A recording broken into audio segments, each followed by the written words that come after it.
When I first gave this talk of meeting Baba, it was in New York. The end of, just when I got back from being with Baba, the end of 1965, beginning of 66, somewhere in there. And Fred and Ella told me that I had to speak at their Monday night meeting on West 57th Street, that Baba would want me to do it. And I was very reluctant because I had just come back from spending months traveling overland and being on a ship for 3 weeks, and being with Baba. And there were all these older people who, at the meeting, there was nobody close to my age except for Eddie and Irwin Luck. And so they brought me to the meeting and introduced me, and I got up in front of everyone and had no idea what to say. And basically what I said was, the journey to Baba is a journey from here to here. For that there are no words. Thank you. And I sat down. So that was my first Baba talk. If I could get away with it now, I would, but I know I can't. I've elaborated on it since. And Erich in particular, whenever I've been in India, he always gets me to sit in the spot that I sat in across from Baba's chair and tell the story to whoever's there. Erich also has an extraordinary memory for detail. He remembers things that I don't of that time. And when I tend to forget or omit incidents that happened, he prods me and tells me, but what about this? This happened then. And what I've tried to do over the time is sort of to not dwell on what led up to being with Baba, but just to deal with being with Baba, because that's all that matters anyways. In the preamble, an interesting story. It's difficult for me to relate to a great deal of it anymore. It was a long time ago, and it feels like another life. But nevertheless, because of Erich's promptings, it does have a part to play. Essentially, it's a little hazy, but it was either late 64 or 1965, I first heard Baba's name. And I had gone to a multimedia event at a nearby university outside of Boston called We Are All One. An intriguing title. And I went to it, and there was a group of anonymous artists were putting on this program, and their avowed purpose was to overload one's circuits. So there was on the stage, there were lights blinking on and off, now, here, nowhere, no, ow, now, that kind of thing. And a number of slide projectors projecting images on a big screen. So there were about 20 different images simultaneously of sort of everything in the world of illusion that one could be. And sound ranging from sitar music to race cars to babies being born, the whole works. This is just in strobe lights. And also on the stage, though, on the curtain, was a day-glow poster of a smiling man wearing a garland. We all know who that was. And with the strobe light, Baba's face, his smile was just blinking on and off, the whole trip. I did fall asleep for a couple of minutes in the middle of it. My circuits got overloaded. So afterwards, I sort of stumbled out, and I went up to a woman who was selling these posters, and I said, "Who is the face on the stage?" And she said there was Meher Baba. He was a great spiritual master in India. And my comment was something like, "Far out, he looks like a cross between Gurdjieff and Tennessee Ernie Ford," which Baba later enjoyed, by the way.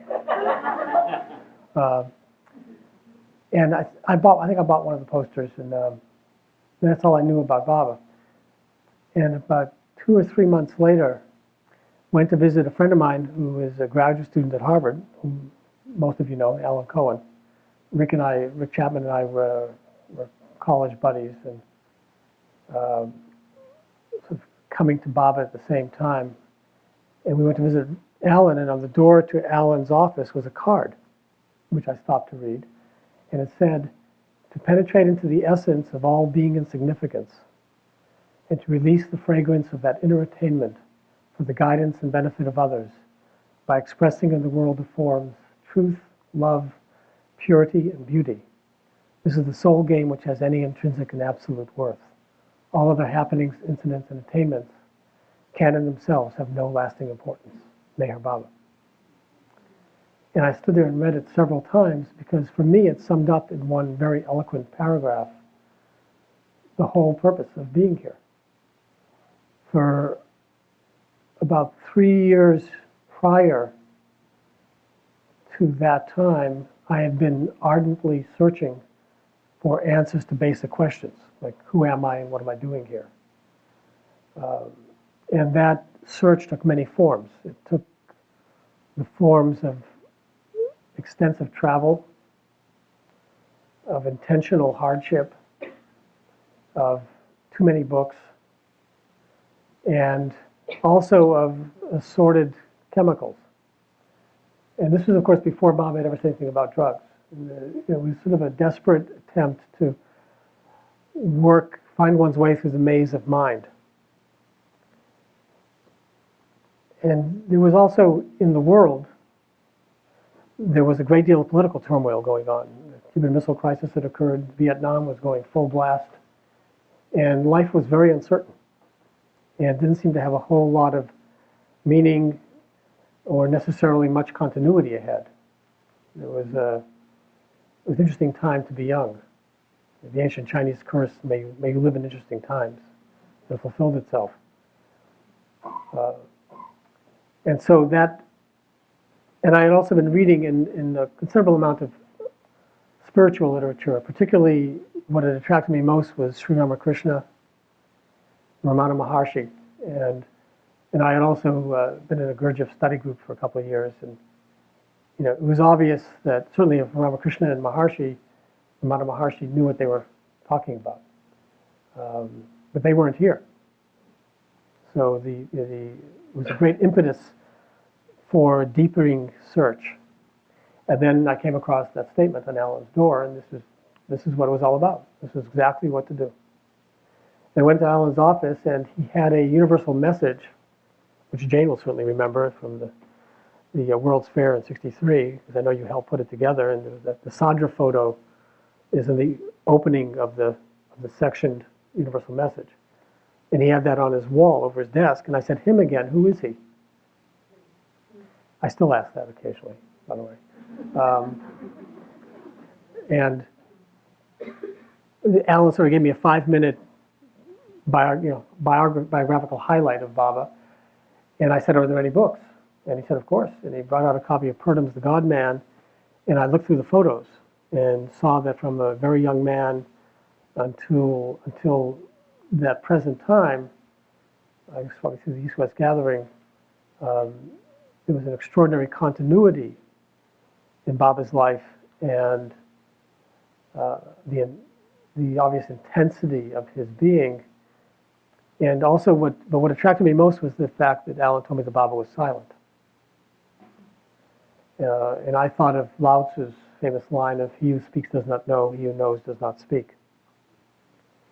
And he had been silent for 40 years and seemed to smile most of the time, and I thought that I should investigate this. So I went to the library, and fortunately they had a copy of The God Man.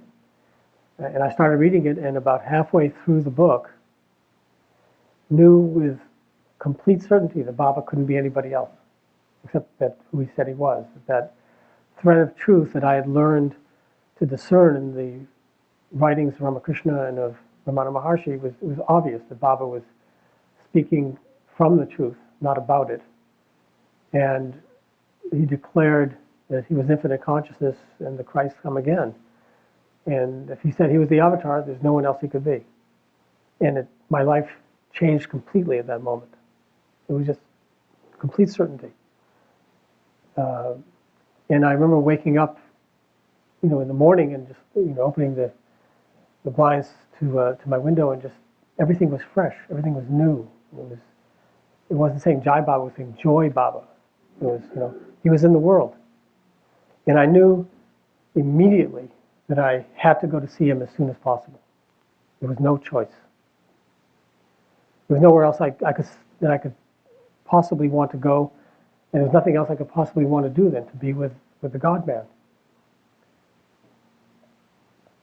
And particularly that I felt that if he had come again, the last thing I wanted to do was to ignore him and thereby contribute to putting him back on the cross. This was my senior year of college. And I had been very interested in Indian philosophy and spirituality and music, and had wanted to go to India after I finished college, and now I knew why. And so what happened was that that spring of '65, Rick had been in New York, and he told me that they were going to show a film of Baba at a man named Harry Kenmore's house. Did I want to go? And I said, sure, of course. I'll see a film of Baba. So Rick and I hitchhiked the 200 odd miles to New York to see our first Baba film. I think of that now when I don't go 6 blocks away to see a Baba movie, but it was a different level of intensity. And I was particularly struck because, of course, Harry was blind. He couldn't see the movie, but he was showing it in his apartment anyways. And while I was there, we were told that Baba had called for there to be a Sahavas, a gathering in his company in India that year, in 1965. It had originally been scheduled for May, and had been switched till Christmas, and the Easterners who were to come then were going to come in May. And they were chartering jets, and they were going to fly to India for the Sahavas. And I said, well, how long will you be there? And they said, 10 days. And I remember it was $600. And I thought, that's ridiculous. Spend that much money and go to India just for 10 days? So I decided to go overland, because that way I could see all the countries in between, of course, and I would have a lot more money left over, and I could stay in India a long time. That was my plan.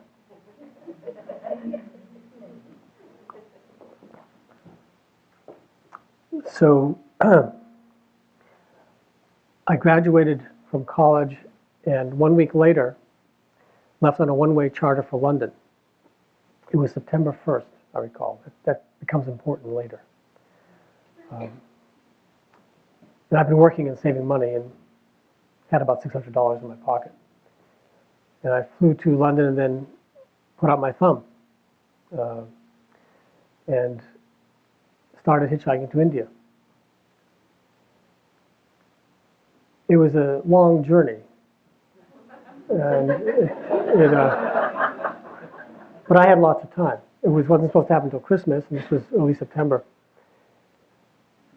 So I hitchhiked across Europe, and then I remember getting to Istanbul, which is the crossing point of Europe and Asia, the blending point of them. And along the way, had met other travelers and got into discussions about what we were doing and what it's all about, and smoking some pot and whatever. And I remember being in Istanbul and smoking some hashish with some other travelers. Istanbul was famous for that then. It was very cheap to stay there, and I was thinking, what am I doing here? This is not what I'm here for. And I did hear when I was in Istanbul that there was a cholera epidemic in Iran, and that was problematic to get across. So I started looking for other alternative ways to go overland, and took off for Syria. And I was in Aleppo, which in my mind is always distinguished by the clock tower in the bazaar, which was ancient, that had 4 clock faces in 4 directions, and all of them told the wrong time. Gives you a sense of Asia at its best or worst. And I decided to go down through Africa and catch the ship from Mombasa to Bombay, because there were, I learned in Aleppo that there was war had started between Pakistan and India, and they closed the border. So that was, there was no way to get across. And then I learned that there was intertribal fighting in the Sudan, and the only way one could go through is if you posted the money to cover your funeral costs. And that didn't seem very propitious. So I then heard about a ship that one could get from Kuwait to Bombay where you could go deck class. And this kept within my economic means, that going that way it wasn't going overland, but it was awful close. Because I was trying to make the little money that I had with me last as long as possible. I figured to stay in India for a couple of years. And after a number of mishaps, I remember leaving Aleppo, and according to the map that I had, a Swiss map, they should have known better, but it showed that the traditional way to get across to Baghdad and then down to Kuwait was to go down from Aleppo in Syria, sort of straight down to Jerusalem and then go across through Jordan to Iraq. It was doing this, and there was a road that went like this, straight across. You could skip one of the sides of the triangle, and it looked, according to the map, to be paved. So I left, and I found out that about 40 miles from Aleppo, the road stopped being paved, but there was 900 miles left to go. And being young and foolhardy and not wanting to retrace my steps, I continued on that road, on the various trucks. And actually, Eddie Luck reminds me of something that I'd forgotten. I hadn't thought of it in years, but when I finally got to the border of Kuwait, after leaving Baghdad, there was, I was waiting for a truck, as I had done so often. And part of my idea in doing so was to create some circumstances for myself where I would have to practice active surrender and what I called intentional suffering. Because there was no way to know when or if I would get a ride, where I would be taken to, when I would eat, where I would sleep. Those were all unknowns. And there was a certain measure of self-reliance that was, to me, I was on pilgrimage. So it demanded that I suffer a little bit, sort of a part and parcel of what pilgrimage is, at least what I thought then. Now getting from Bombay to Pune is suffering. It's all relative.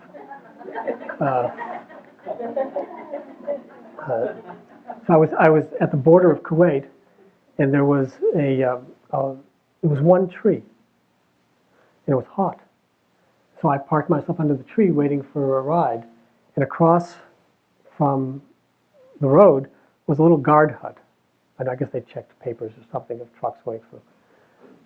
And this one lone Iraqi or Kuwaiti guide saw me sitting there and didn't like my being there. And he told me to imshi, go away in Arabic. And I said, no, it wasn't logical. There was one tree. It was the only shade there was. I wasn't leaving. And he yelled at me in Arabic, some of the Arabic I'd learned, which is go away. And I said, no, la. And he looked very angry and perturbed. He went into his hut, brought out, wrapped up in oilcloth, this elaborate rifle, unwrapped it, and pointed it at me, and told me, yalla, go. And I said, no. And I wasn't leaving. I mean, this, so it was totally ridiculous. But anyways, and I pointed, I said, sun, shade, this is it. I'm not going anywhere. And he got very crestfallen, wrapped the rifle back up in the oilcloth, put it back, went back in his hut and sulked. So,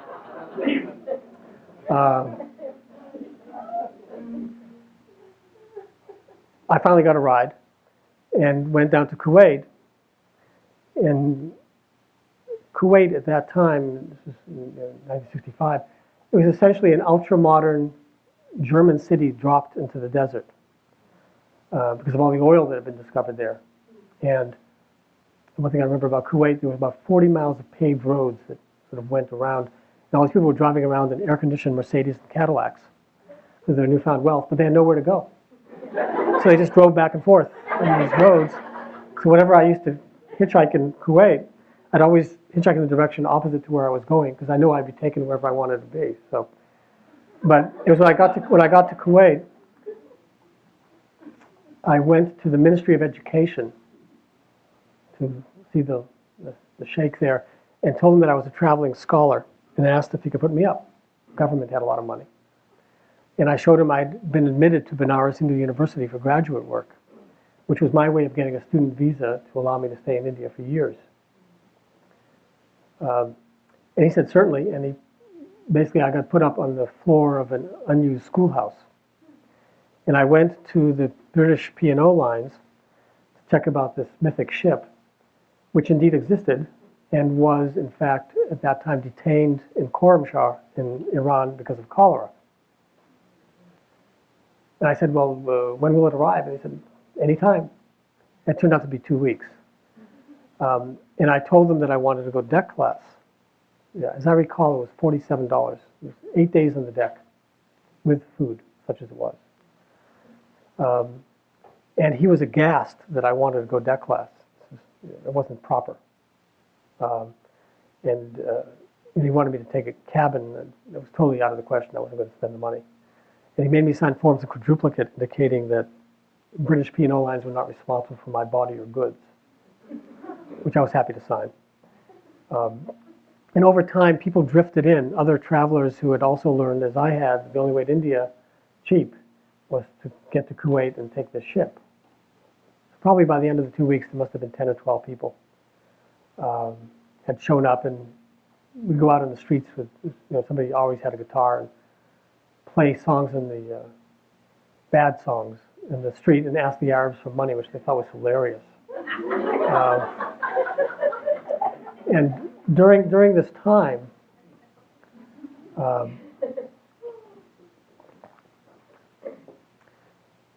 I was undergoing something of a spiritual crisis.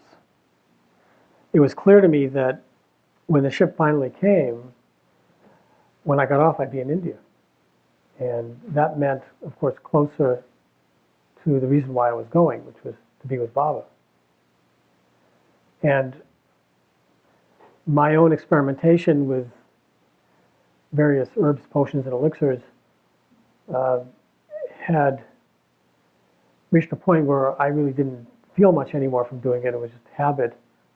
And everybody else was doing it. We were in the Middle East where it was plentiful and available. And it wasn't a very inspiring source of inspiration. It had become just another trap in the maze. But I was also becoming deeply concerned because in my knapsack I had with me a copy of God Speaks and the Gita and Lao Tzu, and I was reading my holy books or trying to, and at the same time smoking hash and trying my best to escape. And this sort of reached a crescendo of crisis for me. And the ship finally arrived, and I got on the ship and I got my place on the deck, which was on the wooden hold of the ship, along with 1,000 Indians and Arabs for this lovely 8-day journey to the Persian Gulf. And that night, I got stoned with some of the other travelers, and I was lying there on the hold of the ship as we were sailing slowly east through the Persian Gulf. And there was, unlike tonight, there was no moon. And there was simply a blanket of stars from horizon to horizon. There were 1 billion stars in the sky. There were no lights anywhere, of course. It was just desert and water. And I had what I suppose was an epiphany of lying there looking up at the vastness of everything and feeling how totally insignificant I was. And also of this pinpoint of light that was the ship, that if it were to disappear, it would mean nothing in the vastness of infinity. And that in fact, if the speck of dust called the planet Earth were to vanish, it would also mean nothing. And because it all meant nothing, then really nothing mattered. For me, that predicated the necessity of a higher ethos. The only thing that mattered then was love, and trying to love and serve our fellow beings. Nothing else had any real significance. And with that realization, I stopped what I was doing. That next morning I got up and got rid of the hash and the various paraphernalia and whatnot, and really settled myself down for this, nearing this end stage of this pilgrimage to Baba. And I sat there and tried to read God Speaks, and I read the Gita every day, and we tried to get myself focused and centered for what I was on my way to encounter. But I was also very tired. It was an exhausting journey. It had taken me 2.5 months to that point of traveling incessantly and traveling hard. I'd only been sleeping on floors. I'd eaten very, very poorly, and it was a hard journey. And I'd met a Dutchman on the ship who'd been to India before, and he said he was going up to Darjeeling, up in the Himalayas, to a Tibetan monastery, and he invited me to come with him, and I thought, this is marvelous. This was the middle of November of 1965. And I thought how nice to go up there and really rest from my trip and actually get all the way through God Speaks and come down in a month to Ahmednagar, Pune, for the Sabbath, which was to happen at Christmas. But when we got to Bombay, I spent that first night in Bombay sleeping on the floor of a Sikh temple. It was probably a room the quarter of the size of this one, with about 40 people sleeping on the floor. And I got up the next morning and went out we were up in the second story, and went out on this little porch and looked out, and of course everywhere I looked I saw India.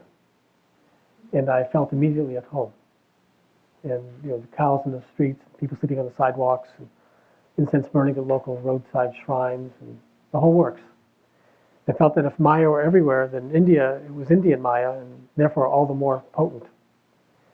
And that really there was nothing for me to do and nowhere else for me to go but to go to see Baba immediately. And I felt that if I got there, I get there a month early, I could always help out in some way for the Savas.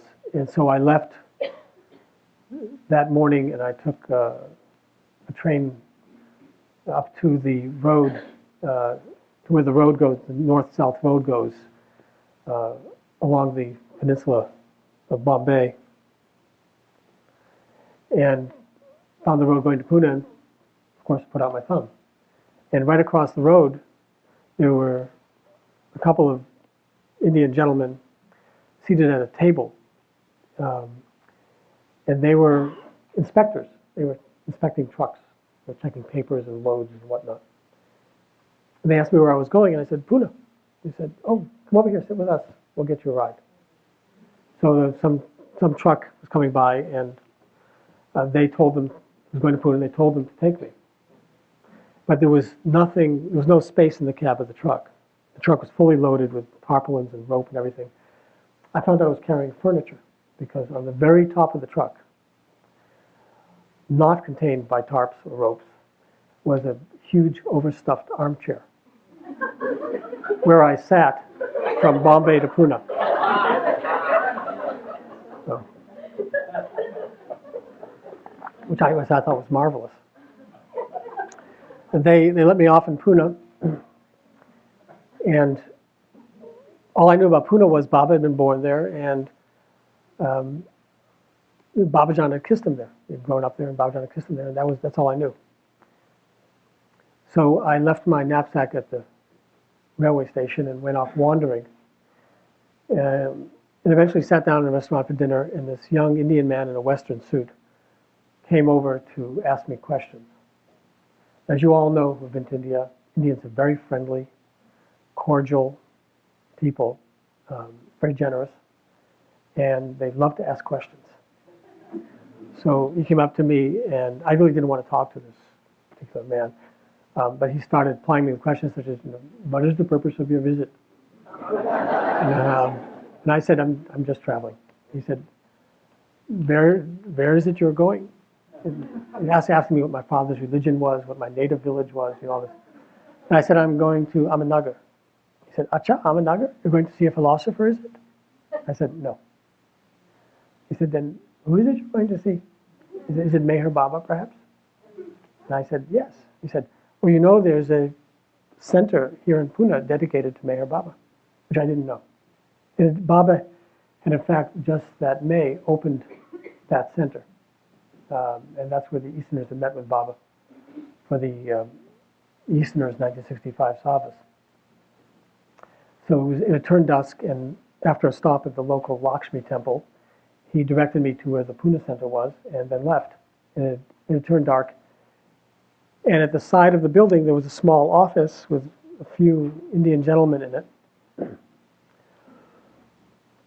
And I walked into the office, and I'm sure they were just dumbstruck. A young, at the time, skinny Westerner with a beard, showing up out of nowhere asking questions. And they said, yes, can we help you? And I said, oh, yes. I said, I've come for the Savas. And the man sitting at the table said, surely you must be joking. I said, no, I'm not joking. He said, but you see, and he pulls a circular out of the desk drawer, Baba has canceled the Savas. And he canceled it September 4th. I had left the United States September 1st. Nobody knew where I was. And I, of course, had no mail. So I didn't find out till Pune to find out that the Savas was canceled. So my response to him was, surely you must be joking. I've come halfway around the world for this, and I must see Baba. And they said, oh, but you cannot. Baba is in very strict seclusion. He's not seeing anyone. So it was getting interesting. But they sent me off to meet Baba's brother, Jal. And Jal took me around. He showed me Babajan's tomb. We sat and talked and had tea. And I asked him, I said, where's Baba? He's in Meherazad, but he's not seeing anybody. I said, I must go there. I must try. He said, yes, you should try. So he gave me Adi Keirani's address, which is now the trust compound, and told me to go to Nagar and see Adi. I think I had no idea what to do with me. Just pushed me from one person to another. And the next morning, for the first time on the journey, other than that ship, I paid for transportation. I took a bus from Pune to Ahmednagar because I didn't want to waste any time. It had become imperative for me to get there as soon as I could. And so I got left off at the lovely downtown Ahmednagar bus station and set off walking to find King's Road. And I said, Indians are very, very loving and kind, and they will also answer a question even if they don't know what the answer is. So I would say, where is King's Road? They say, we go that side. So, it's hot, dusty, I have a knapsack, I'm walking that side. I said, where's King's Road? So I asked somebody else, they said, oh, no, you go this side. So I went this side, and this road that I was walking down became a dirt lane, it became a grass field. And I was in the middle of the army camp in Ahmednagar during war with Pakistan. And I'm sure they were certain that I was a Pakistani paratrooper with a knapsack and a beard, and I was dark from the sun. And I was taken to this little station for questioning, but nobody spoke English. And so a little while later, a man rode by and saw me and stopped, bicycling by and stopped. He knew Adi, explained to them that I was harmless, and pointed down the road to, it was King's Road, by the way, like going out to Viluz. But so I had to go the other way to Adi's office. And I eventually showed up at Adi's office, and Adi took one look at me and said, what is the purpose of your visit? So I explained what I was doing, and he said, why don't you wash up and we'll have some tea and talk. And so we were doing that, and I looked out, and my knapsack was being tied onto the back of a motor scooter. And I said, Adi, what's this? He said, well, you see, you've come so far, though you cannot see Baba, the Mandali want to meet you.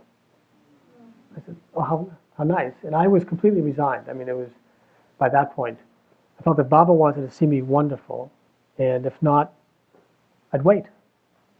I'd stay in India and wait till he saw me. So we took off on the motor scooter and went to Meherazad.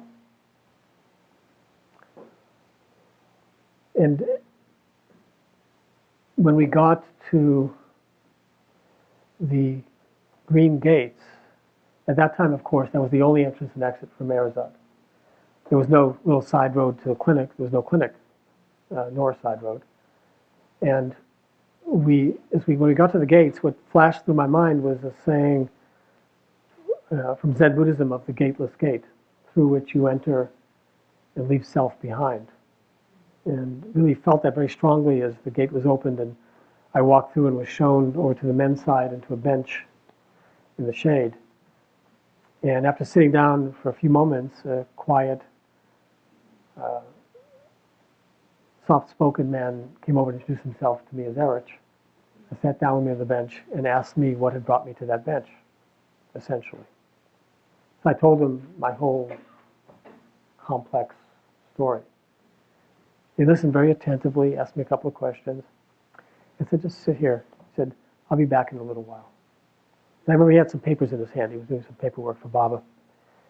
And he went away and came back a few minutes later, and with a big smile, said, I have wonderful news for you. Baba says you are to stay here tonight and sleep in the blue bus, and he will see you tomorrow morning. And I was just overjoyed, of course. So, because the Mandali were themselves in seclusion when Baba was in seclusion, anyone coming there was an event. And so we went over to Erich's cabin, and I was seated on his bed, and a number of the Mandali sort of poured into the room. I remember Goher was there, and Mani, and Erich, of course, and Francis, and a few others. And they all wanted to know how I'd heard of their beloved. So I told them about it. And then when I mentioned Alan Cohen's name, Erich said, oh yes, we just recently got a letter. And he went out and he came back a minute later and read it aloud. And basically it was a letter that Alan had written from Millbrook, which was an estate where Timothy Leary and Richard Alpert lived, which was the acid headquarters. And he was on LSD, and he'd written this letter to Kitty, of all people, saying that there he was experiencing sixth plane consciousness on LSD, and where did this stuff fit into the spiritual panorama? And of course, Kitty had no idea what to do with this. And she sent it to India. And then, of course, next in line, I showed up. So they asked me, like, what is this LSD stuff? And so I told them as best I could, and I mentioned that in Boston, where I had been living before I went to India, that we used to call it reality capsules. At which point they cracked up laughing, particularly Goher. Goher kept saying, she's only in the West. That they'd been their whole lives with Baba, and we had found a pill in the West and taken oneness. Just marvelous. So they asked me what it was like, and and they said, "Have you taken it?" And I said, "Yes." And I sort of, my feeling at the time was it was like this gigantic karmic snowball rolling downhill about to engulf me. And what was it like? So I mentioned something about being very clear that these are my own subjective impressions and all this, that everything pulsating with consciousness, and all this feeling of oneness. At that point, Eric stepped out and he stepped back in. And he looked at me very sweetly and asked, Baba wants to know if you'd like to see him now. As if I'd say, I'll wait till tomorrow. So I said, of course, and I got up and he led me around the back of the men's side and over past the green gate and past Mani's porch, side of Mani's porch, to Baba's room. And the door was open.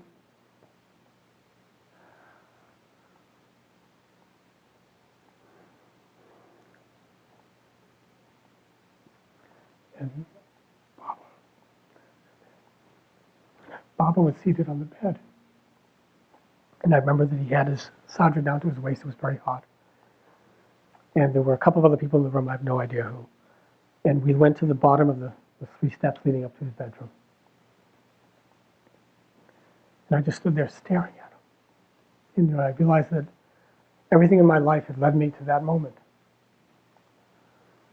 That there was no accident, that it was all design. And all I could do was stare at him. And Baba started gesturing, and Erich was by my side, and Baba gestured, "I'm happy to see you." And I remember thinking, with whatever left of my mind was working, he's happy to see me. And he said, "I look tired and dusty. I should have a hot bath. I should read the section on Fana and Baka from God Speaks that afternoon before the sun set." Very specific. "Have a good dinner and get a good night's sleep. And he'd see me in the morning." And I didn't say a word. It was essentially a dialogue in silence. Erich was the only one speaking. But what I saw, felt, seeing Baba in the body, and I'm not given to visions or to seeing things, but what I saw looking at Baba was I saw this extraordinary effulgent light emanating from him in all directions. It was with his face at the center of it, just beaming at me. Just this brilliance of the light was so great, the tears just started coursing down my cheeks in response to it. And all I could do was stare at him with tears running down my cheeks. And then Eric sort of turned me around and led me back over to the men's side. And I followed Baba's directions. I had a hot mud dunk, Indian bath. It was the first hot bath I'd had in a very long time. I'd been using cold water. It's all you could get at the level at which I was living. And sat down. I remember they took out a chair and put it in the courtyard of the men's side. And with my back to the sun, I sat there with God Speaks and read the section of Fana and Baka as Baba had instructed me to. And I remember that there was just enough light left in the day and no more for me to read the last sentence of that last paragraph of that section. 5 more minutes and it would have been dark. It was Baba's timing. And then sat down and had dinner with the men Mandali. Remember I got in a discussion with Francis Bravazon, who loved my story. He said, Robert, he said, you are the 1965 Savas.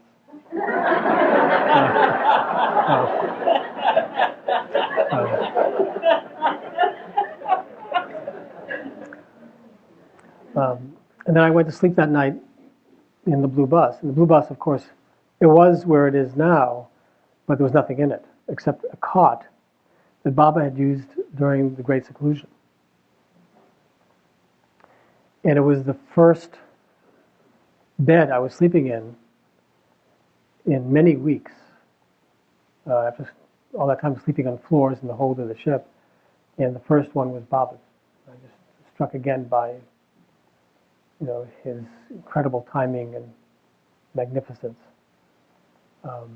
And early the next morning, Erich woke me up, and there was no electricity then at Meherazad. That was hooked up for the benefit of pilgrims after Baba dropped the body. There was a kerosene lantern. Erich always got up at 5. Woke me up, and we washed up and had breakfast.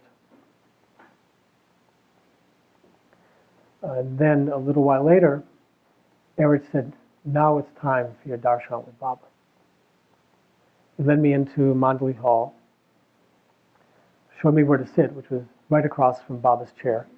At that time, there were no cushions on the floor or carpets, a little green matting. That was again added for the benefit of pilgrims. And I was told to sit there, and Erich also brought in my knapsack and put it next to me, and I asked him why. He said, I just want to show Baba how little you brought with you. Because many of you know, done any traveling in India, when Indians travel, they carry everything, gigantic bedding rolls, and enormous amounts of stuff. And I just had this little bag.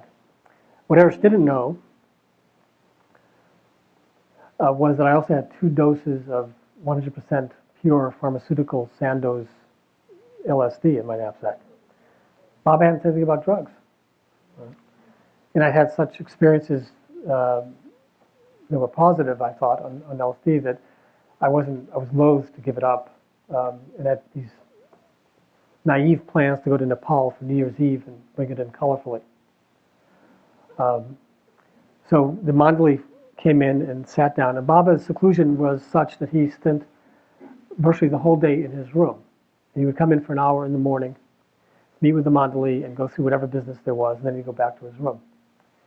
So I looked, and the gates were open to Meherazad's garden, and suddenly there was Baba with his, wearing a sadra with his hand on Francis's elbow. As soon as I saw Baba, of course, I immediately stood up. And Baba waved to me to sit down. And it was his habit to take exercise by walking the length of the hall 2 or 3 times before he sat down, which he did. And I watched this marvelous give and take of love between the beloved and these incredible lovers of his, these people who've been with him all their lives. And I remember Baidul had a beard at the time, and Baba went by and he gave Baidul's beard a little tug. And he stopped and he patted Pendu's face. And it was just so beautiful, and so intimate. And then he came and sat down in the chair, which all of us who have been to Meherazad know, the same chair, just different covering. I remember it was blue then.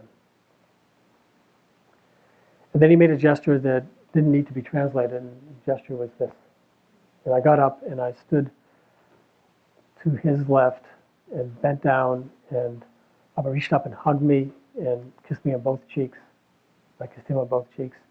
And then he indicated that I should bow down at his feet. And I knew that he permitted some people to do so, and other people he forbade from doing it, and I have no idea why. But he told me to do it, so of course I did. And I recall as I was kneeling there for those moments, with my head on his feet, out of the corner of my eye, I looked up and I saw the hem of his sadra. And it came to my mind, hold fast to my daman.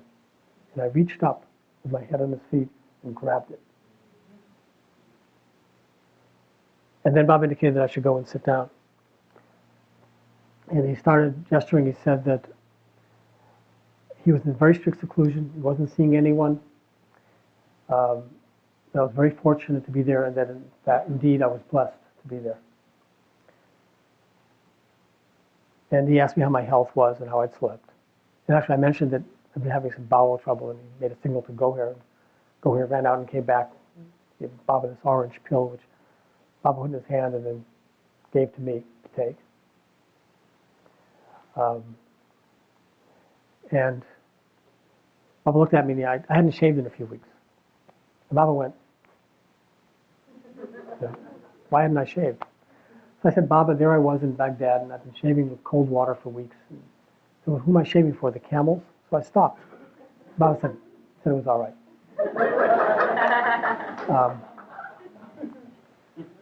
And then Baba looked at me and he gestured.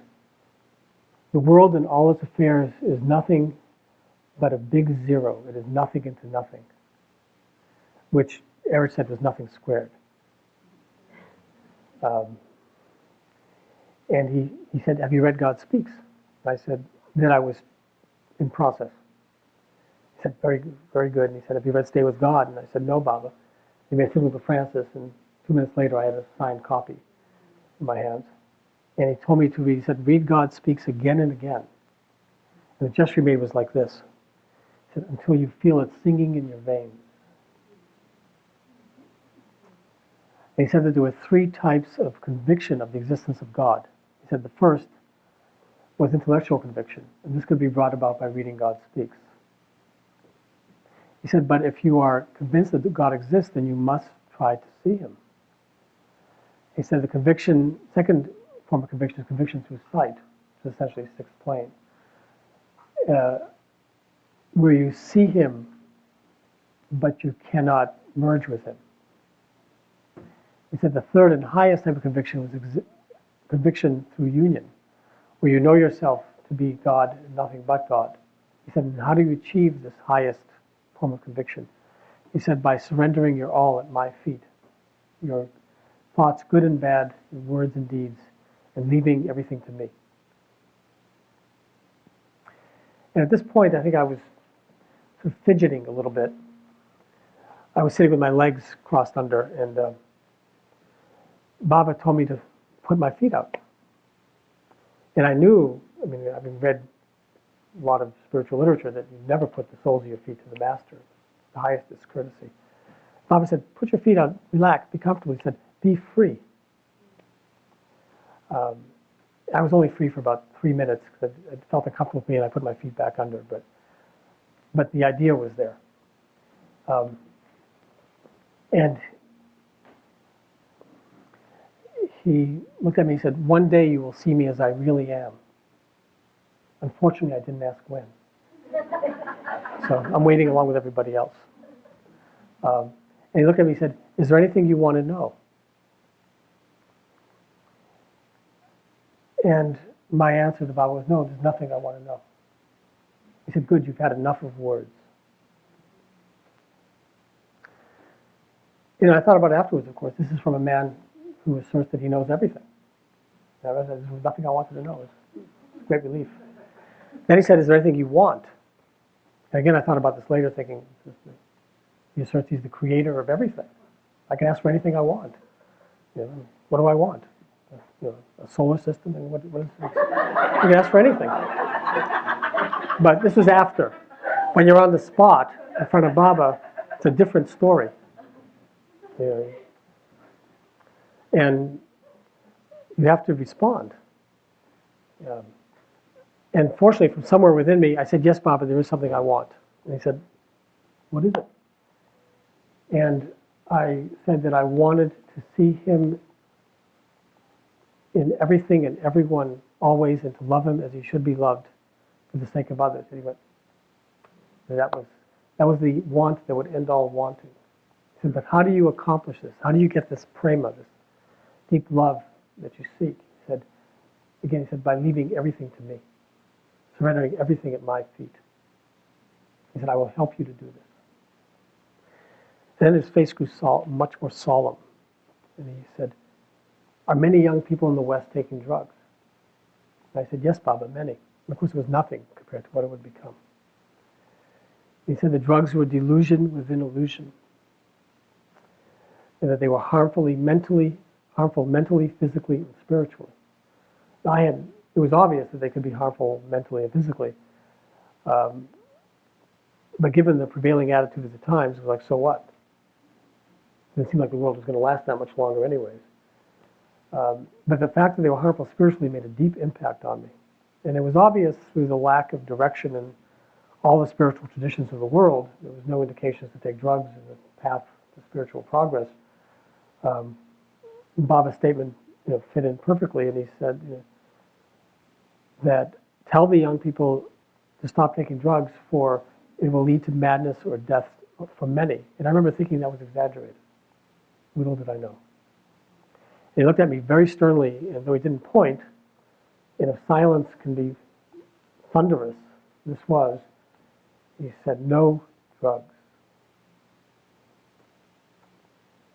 He said that many people in India smoke ganja, marijuana, and hashish, and they saw visions and had experiences, and then they just came back to where they were, and they hadn't accomplished anything. He said, if God can be found in a pill, then God is not worthy of being God. He told me, he said, to go back to the West. Actually, he said this at the beginning. He said, go back, because what you're looking for, you will not find wandering around India or sitting in a monastery in the Himalayas, the exact two things I intended to do, which I hadn't voiced. But you will find it in society by trying to be of service to them and loving them. He said to go back to the West and to spread his message about drugs to the young people here. And he would help me to do this. And I remember being horror-stricken at the thought of it. All my karma was going to catch up with me really quickly, or it already had. And I saw this image of myself in the Haight-Ashbury on a soapbox saying, and Meher Baba says, don't take drugs. Unfortunately, it worked out quite a bit better than that. And he asked me, he said, what kind of work were you doing before you came here? And I told them that I had spent the summer working in a mental hospital on a walk-to-ward with chronic schizophrenics. He said, that was very good work. And he said, when you go back, get back to America, that I should go back and work in that hospital, on that ward with those patients, and he would work through me with them. And as an aside, when I finally got back to the States, which was weeks later, I called them up to say hello. And they said, well, you know, so-and-so just resigned, and we have an opening. Would you like to come and work here again? Which I did. I worked there for the next 9 months that the project continued. So after this, after Bob asked me what work I did, told me to go back, he said, do not go to visits, do not go to visit yogis or saints, or to go to shrines or tombs now that you have found me. I am God, my word is truth. Called me up to embrace him again. And then Erich indicated that my darshan was over, and then we went outside. Fortunately, Erich has an extraordinarily retentive memory, and he wrote all this down. Virtually word for word. Of course, he's the one who had spoken them. My feeling of being with Baba, it was probably about a half an hour in his presence for the darshan. I can only describe it in the same way. I hope it's not too repetitive, but it was just a feeling of this extraordinary dynamic love emanating from him. It was palpable. It was unmistakable, and it's something that grows more vivid with time, not less, like other memories, other feelings. And a feeling of peace in his presence that I could only, at the time, right there with him, I thought of it, the peace that passes all understanding. You can't understand it. And also a profound feeling of acceptance, of being accepted for everything I was and was not, and of being loved despite myself. And it was just an absolutely remarkable, extraordinary feeling. That day, later that day, Mani came over to me, and with a handkerchief that was still damp, that Baba had just wiped his face with, she said, Baba wants you to have this. And she said, also, Baba wants to know what route you took to get here. I got on my maps and I drew this black line for all these countries. And she went skipping off. She was only in her 40s then. And to show them to Baba, she came back a while later and handed me the maps back and said that she had gone into the living room on the ladies' side, and Baba was seated there with all the ladies. And she put the maps on the floor, and she had traced with her finger, and he went here, Baba, and he went there, and he went here, and he went there. And Baba said, tell him that I was with him all the way. And I think of this now, because of course the journey continues. I think of it as being true not just for me, but for all of us on our journey to him. That he's with us all the way. We should never forget it.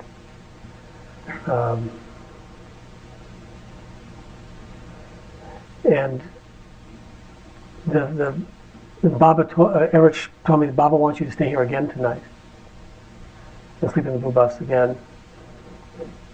And the next morning, Baba wanted me to go to Meherazad to meet Padre and have Padre show me around, give me a tour. So I was taken in Baba's car. Wonderful. And Padre took me all over Meherazad, and particularly the Baba stressed that I was to see his tomb shrine, the Samadhi. And when Padre took me up the hill, and we took me into the tomb, and of course it was empty. I think it was 3 stairs going down. That was painted on the inside of the tomb, just like it was on the walls. And I wondered at the time why Baba wanted me to see it. I mean, I knew that he spent a lot of time in seclusion there, and it was very important in his work, and that he was to be buried there when he dropped his body. And it was only when I came back at 69 Darshan that, of course, it was filled. but what it was filled with was his presence, as well as his body. And it was only then that I realized why he wanted me to feel how he filled it. Because he filled our hearts. All of us would keep going back and bowing down again and again.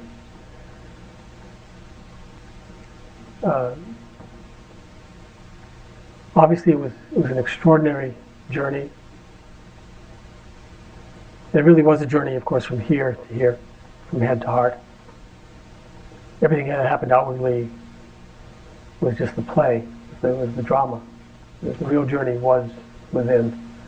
And it continues to be, to find, as we all are finding, that our journey never ceases, and trying to get closer and closer to him, and to love him as he should be loved. And I wish us all the best in our common quest.